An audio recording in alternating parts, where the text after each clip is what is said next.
everyone, and welcome to First Look on this Veterans Day. We're hoping you're enjoying the holiday and remembering all those who have sacrificed for this country in wars past and present.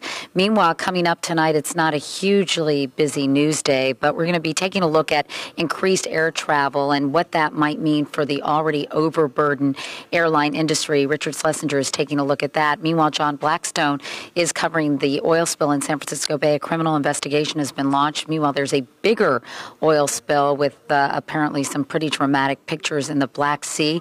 So we're also looking into that. On this Veterans Day, Mark Strassman is going to take a look at the burdens of military families, and especially with these longer deployments. And it's a very poignant story, which will help us all remember how difficult it is for these families, not only for the soldiers and the service people who've been deployed, but of course for those left behind. And that continues to be a serious problem in this country and one that we want to keep paying attention to. Meanwhile, Byron Pitts is doing a piece on crime. Byron, come on over here. He's looking natty as always, very dapper. What's up, sis? Got your little kerchief there. Yeah, absolutely. All right, so Byron has been doing a lot of pieces on crime in mid-sized cities and in other cities. And tell us about your piece tonight, Byron. Sure. Well, Katie, as you recall, a year ago we went to Minneapolis, Minnesota, because their crime rate had gone way up.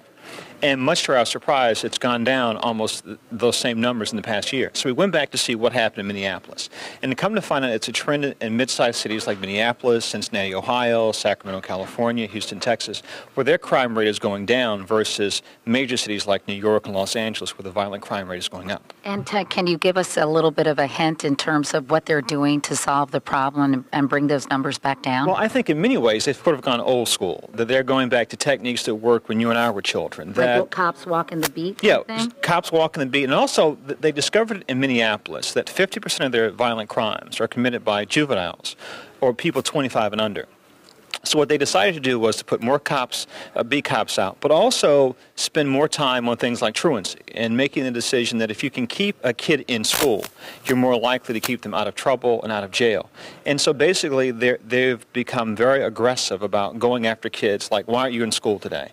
And taking those kids who have who should be in jail for some crime, they go out and they pick those kids out. Where in the past they would normally look past them to go after more serious offenders like murderers and rapists and those kinds of things. More experienced criminals. Yeah, but exactly. Obviously some of these kids, if they start small, then they become, their criminal activity grows as they age. So Absolutely. They need to be stopped really before it's too late. Exactly right, and that's their thinking behind this program. Like they saw, for instance, if a kid misses school, he's more likely, percentage-wise, to commit a crime.